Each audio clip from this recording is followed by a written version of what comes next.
Kanalıma ve yeni videoma hoş geldiniz. Ben İpek. Bugün sizinle 2026'nın trend çantalarını konuşacağız. Çok güzel bir dosya hazırladım. İçerisine böyle her şeyden biraz koydum aslında. Çok güzel trendler var ama bazılarını biraz eleştireceğiz. Bazılarında mecbursak kullanmaya hangilerini kullanmalıyız, hangilerini almalıyız bunları konuşacağız. Eğer bir çanta alışverişi yapmak istiyorsanız öncesinde izlenecek çıtır bir video olduğunu düşünüyorum. Çok uzatmadan hemen konuya giriyorum ve 2026'nın trend çantaları gelsin. Birinci sırada püsküllü çantalar var. Eğer püskülden vazgeçemiyorsanız, çok seviyorsanız ama birkaç seneden beri de ya kullanamıyorum çünkü sokakta hiç görmedim diyorsanız hemen gidip dolabınızdan o çantaları çıkartabilirsiniz. Çünkü herkes püsküle boğulmuş durumda. Birçok marka püsküllü çanta üretmiş ve hatta bence püsküllü çanta değil, püskülün çantası var gibi olmuş. O kadar uzunlar ki çok küçük clutch çantalara bile yere kadar değen püsküller yapmışlar. Birkaç modele şöyle bir baktım. Uzun püsküllerin çok makul olduğunu fark ettim. Bunun dışında bu tutacak yerlerine falan da püskül koymaya başlamışlar. Hatta arkadaşlar yetmemiş. Bazı zımbalı çantalara da püskül eklemişler. Aslında zımba ve püskül yan yana bana biraz fazla gelse de Vogue'un da önerdiği bir model. Bence bu tarz çantalara daha çok süet yakışıyor diye düşünüyorum ve daha kısa püskülleri ben hoş buluyorum. Kendi görüşümü de böyle videolarda ara serpiştireceğim. Kızmayın olur mu? Belki tam tersini düşünüyorsunuzdur ama mesela eğer mecbursam bu senenin modasına uymaya ve püsküllü bir çanta almaya şu modeli alırdım gerçekten. Çünkü bu model bana daha çok gidiyor. Taba rengi, daha kısa püskülleri var. Bir de bunun dışında yine taba rengi, püskülleri sadece yanlarda olan böyle bir tane model var. Onu da beğendim. Diğeriyle arasındaki fark olarak burada sadece sağ ve sollara püskül yapılmışken diğerinde altta vardı. Biraz hijyenik olarak da düşündüğüm için galiba o alttaki püskülü çok sevdiğimi söyleyemeyeceğim. Çünkü hani nerelere dokundu, nerelere çarptı biraz daha böyle hani uzatıyor ya işi. O yüzden galiba çekineceğim bir model olabilir. Dediğim gibi çok tercih ettiğim bir trend değil ama tercih edenlere gerçekten yakıştırdığım bir trend. 2025'te bilmiyorum fark ettiniz mi ama hayvan desenli çantaların böyle bir tekrar döndürülmeye çalışma çabası vardı. O işte leopar desenleri falan tekrar görmeye başlamıştık. İşte 2026'da tamamen kabul edilip artık çantaların yeni trendleri arasına giriyor. Öyle giriyor ki hem de her marka 2026'da kendisine çeşit hayvan desenli güzel çantalar yapmış. Bunlardan bence en göze gelenlerinden bir tanesi gerçekten Tommy. Tommy abartmış diye düşünüyorum arkadaşlar. Her türlüsünü yapmaya çalışmış. Ya güzel de olmuş mu? Yani Tommy'den bir çanta alacaksam bunu alır mıydım? Bu fiyata almazdım diye düşünüyorum. İnek deseni var. Bilmiyorum, güzel kombinlerse güzel olabilir. Bunun dışında Guess'ten çok farklı bir model görüyoruz. Mesela bu modeli daha çok beğendim. Çünkü o işte kol rengi falan bir tık daha böyle farklı olduğu için bir dinamik katmış açıkçası. Ve detaylar olarak işte kemer kısmının falan altın renk olması hoş olmuş. Nasıl kombinlendiğine bir bakabilir misiniz? Yani burada kombinde olay değişik görünüyorsun. Yani seni görsem günüm renklenir. Aslında baktığınız zaman çok çabalanmış ve çok uğraşılmış geliyor. Ama bir yandan da her şey üst üste geçirmiş çıkmış gibi de geliyor. Bu arada bu sene bu da çok moda bir stil. Üst üste giyinme stili. Ben zaten her sene onun burada kışlar çok soğuk geçtiği için mecburen yaşıyorum. Benim için bir stil değil. Bir mecburiyet aslında. Yine Guess'ten gidiyorum. Başka bir deseni leoparlı olanı siyah böyle taba renklerinde.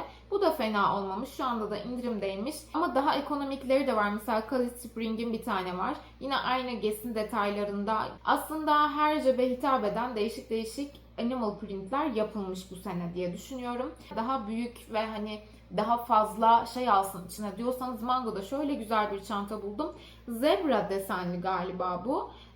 Fena değil ama gerçek deri olduğu için de fiyatları bayağı uçuk arkadaşlar.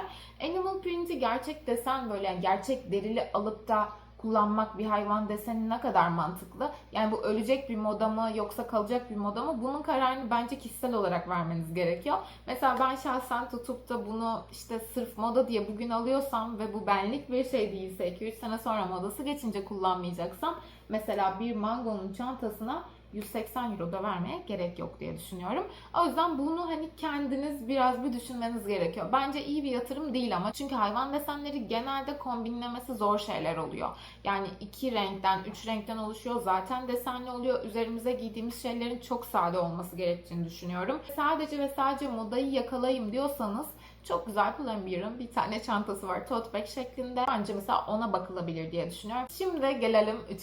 trendimize. X-Large çantalar. X-Large çanta yani büyük çantalar gibi geliyor ama hayır. Ekstra ekstra büyük çantalar. Öyle bir şey ki mesela şu ablamız gerçekten kaybolmuş çantayı takınca. Yok yani kadın yok, anladın mı? Çantayı takmış, kadını görmüyorsun.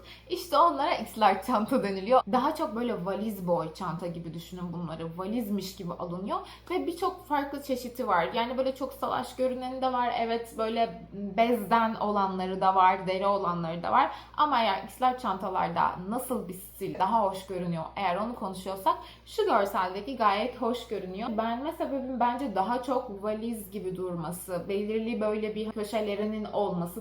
Kızım kombini de çok güzel göstermiş çantayı. Büyük bir çanta ama kombini böyle içerisine almış. Ayakkabısıyla ve o kotunu o şekilde kıvırmasıyla. Mesela o kotta zaten doğalında kıvrılmış kotlar var şu anda. Onlardan biri değil. Bol bir kot. Belli ki uzun bir kot. Kendisi kıvırıp botunu oradan çıkartmış. Sıra geldi süet çantalara. Süet çantalara ben bayılıyorum arkadaşlar. Gerçekten çok seviyorum. Özellikle bu aylarda, bilmiyorum size de öyle oluyor mu? Öyle hava hafif soğukken süet görmek beni ısındırıyor. Ve galiba o yüzden de süet çantaların sonbahar, kışta çok güzel olduğunu düşünüyorum. Aslında yazın falan da böyle bir kombinlendiğini görüyorum başkasında. Hoşuma da gidiyor bakınca ama ben elime alınca geri bırakırım yani. Mesela şortla süet bir kovboy çizme giyiyorlar. Wow diyorsun. Ama ben yapamam. Ben o kız değilim. Süet zaten başlı başına kendisi çok güzel ve kaliteli görünen bir doku olduğunu düşünüyorum. Ama çantalarda da bu sene yapmışlar yani. Yıkılıyor. Şimdi size birkaç tane beğendiğim modeli yana koyacağım. Taba rengini daha çok beğenmişim. Ama böyle çok açık cappuccino renkleri falan da var. Onlar da çok güzel durmuş. Her marka yapmış. Chanel'in mesela şu bowling tarzında olan çantası da harika duruyor. Mango'nun koyu kahve, yanık kahve galiba, evet. Şu büyük tote bag'i de çok güzel duruyor. O kadar güzel renk renk yapılmış ki, mesela şurada bir haki yeşili var ki bitersin. Gerçekten süet çantalar çok güzel. Ya böyle hepsi harika. Kotla, deri montla, deri pantolonla hatta kombinleyebilirsin. Mesela süetin hiçbir zaman modası geçmez diye düşünüyorum. Yani modası geçse bile biri giydiği zaman yakıştığını düşünüyorum, daha doğrusu öyle düzeltebiliriz. Tamam, 2026'da şu an hit yapmış ve herkes de süet görüyor olabilirsiniz. Ama emin olun bundan bir 10 sene sonra da neden bu süet çantayı almışım demezsiniz. O yüzden bence kaliteli güzel bir süet çanta edinilebilir bu sene. Ben pişman olacağınızı zannetmiyorum açıkçası. Başka bir trend çantaysa eskitilmiş, yıpratılmış deri çantalar. Bunlar da bu sene çok trend oldu. Aslında ben bunları geçen seneden beri çok fazla görüyorum. Hatta özellikle bir modeli var ki hemen yana bırakıyorum. Yani dokunamazsın, el yakar, öyle bir fiyatı var ama çok meşhur oldu dünya çapında. Herkes bayılarak alıyor, herkes bayılarak kullanıyor. Geçen sene sosyal medya bu çantayla böyle bir sarsılıyordu.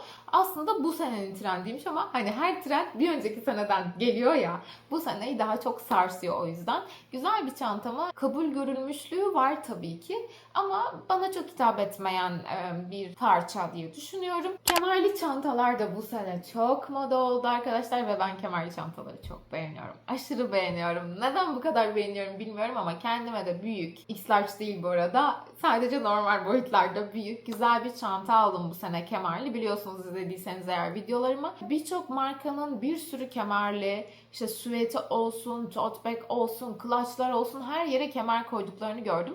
Bu aslında biraz şöyle bir şeyden geliyor. Bu sene 2026'da şunu yapmaya çok çalışıyorlar. Daha kişiselleştirilmiş, daha hani herkese değil de o kişiye hitap eden, daha işlevli, daha kullanışlı çantalar yapılmaya başlandı. O yüzden de aslında bir modeli mesela sadece işte bu kılaca iyi gider deyip kılaca yapmıyorlar. Ya da bir modeli sadece ya bu çok spor, şimdi bunu gece stiline çevirmek olmaz deyip sadece günlük stilde bırakmıyorlar. Her model her yere, her zaman dilimine, her kadına uygun hale getirilebiliyor. Bu sene aslında biraz onu yaptılar. Mesela bu kemerli şeyler de aslında baktığınız zaman biraz böyle işi daha sporlaştırıyor gibi görünse de o kadar şık kemerler kullanıp gece hayatına onu aktarabiliyorlar. Çok şık bir restoranda da kullanabileceğiniz bir çantanın üzerinde artık kemer görebiliyorsunuz. Aynı şekilde spora giderken takacağınız çantanın üzerinde de kemer bulabiliyorsunuz. Ve 2026'nın son olarak söylemek istediğim trendlerinden bir tanesi bowling çantalar. Bowling çantalar gerçekten daha çok okul trendi gibi çıktı. Ama sonra herkes de görmeye başladım. Benim için biraz okula giden böyle işte lise, üniversite dönemlerindeki kızların taktığı bir çanta olarak kalır diye düşünüyordum ama öyle olmadı. Zaten bowling çantalarının şöyle bir geçmişine baktığımda da ilk çıkışlarının oralardan sonra günlük stile ve her dönemdeki kadına hitap ettiğini gördüm. Gerçekten bowling ekipmanlarının konulduğu bir çanta türüymüş. Hatta bazen bowling topunu falan da koyuyorlarmış. O yüzden tasarlanmış. Genelde böyle daha büyük, daha sağlam çünkü içerisine top da konuluyor ya. O tarz düz tabanlı ve üzerinde hafif bir kavis olan, galiba o topun kavisini vermeye çalıştıkları için bu tarz bir çanta olarak ilk çıkıyor. Bizim hayatımıza hop diye Prada'nın bowling çantalarını üretmesiyle giriyor. Tabii ilk bowling çantaları biraz daha bence stilmiş bu arada, onu söylemek istiyorum. Hani şuradan şuraya geçiş nasıl olmuş?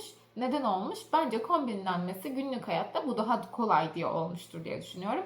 Ama baktığınızda tabii ki diğeri bence daha stil duruyor. Birkaç tane hani günlük hayatta çok rahat kullanabileceğiniz bowling çantası göstermek tabii ki istiyorum. Mesela bunlardan bir tanesi H&M'in çok da uygun fiyatlı böyle bir bowling çantası var. Adidas'ın yine başka bir mini bowling çantası var. Ama bana sorarsanız dediğim gibi bu üstünün o kavisli olanlarını tercih edin. Eğer tam trendi yakalamak istiyorsanız. Bu tarz çantalarda zaten şu an aklımıza en çok gelen marka bu galiba. Christian Dior güzel bir bowling çantası yapmış yine. Mesela bu bowling çantası bence çok hoş. Renginden tutun da o el tutacak yerinin çok bilmiyorum kaliteli görünmesi olsun. Boyutu olsun. Bu bence çok güzel bir bowling çantası ve çok da rahat her şeyle de kombinleyebileceğiniz bir çanta olduğunu düşünüyorum. Bu ikonik çantayla da 2026'nın çanta trendlerini bitirmiş bulunuyoruz. Gerçekten çekmesi çok zevkli bir videoydu bu arada. Hemen bu konuyla ilgili başka ne çekebilirim diye araştırmaya başlayacağım.